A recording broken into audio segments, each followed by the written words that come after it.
नमस्कार, स्वागत आहे तुमचं माझ्या यूट्यूब चॅनलमध्ये. मागील व्हिडिओमध्ये तुम्ही ढोकळ्याचं प्रीमिक्स कसं बनवलं हे बघितलं. त्यालाही तुम्ही छान असा प्रतिसाद दिला आणि त्याच ढोकळ्याच्या प्रीमिक्सपासून मी येथे ढोकळा बनवलेला आहे. एकदम मऊ असा, भरपूर जाळीदार आणि घशाला ठोठरा न बसणारा, एकदम मऊ लुसलुशीत असा हा ढोकळा आपल्या या प्रीमिक्सपासून तयार झालेला आहे. एकदम छान असं हे प्रीमिक्स आहे. तुम्ही या प्रमाणामध्ये घरीही बनवू शकता आणि एकदम छान असा ढोकळा तयार करू शकता. चला मग आता आपण इथे प्रमाण बघूया. आता येथे सर्वप्रथम मी ढोकळा तयार करत असताना ढोकळ्याच्या भांड्याला, आपण ज्या भांड्यामध्ये ढोकळा बनवणार आहोत त्याला थोडंसं तेल लावून घेतलं. ही प्रोसिजर आधी करून ठेवली. ज्या भांड्यामध्ये आपण ढोकळा शिजवणार आहोत त्या भांड्यामध्ये पाणी टाकून गॅसवर ठेवलेलं आहे. त्यामध्ये स्टँड ठेवला आहे आणि आता एका भांड्यामध्ये आपण येथे 2 वाटी ढोकळा प्रीमिक्स घेतलेला आहे.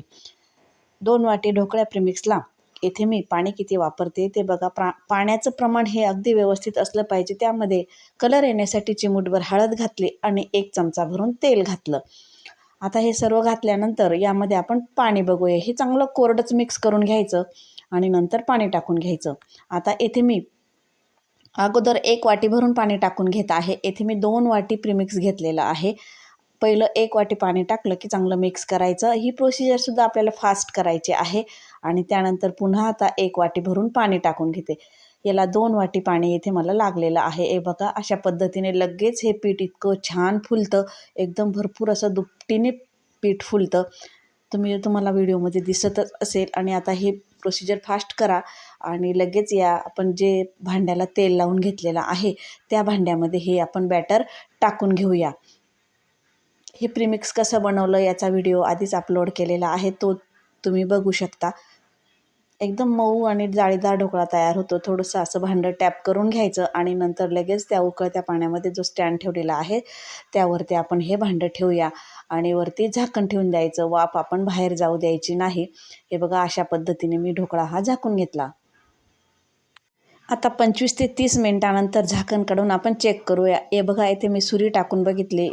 इथे कुठेही ओला राहिलेला नाही. छान असा स्पंजसारखा फुललेला आहे. आता आपण हा गार करून घेऊया. गार झाल्यानंतर तुम्ही बघू शकता ढोकळा किती मस्त तयार झालेला आहे.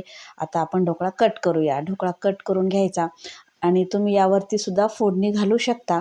परंतु मी या ढोकळ्याचे सगळे पीस दुसऱ्या भांड्यावर काढून घेते आणि त्यानंतर आपण यावर फोडणी घालूया. बघा, मी तुम्हाला ढोकळा दाखवते. एकदम छान असा जाळीदार ढोकळा तयार झालेला आहे.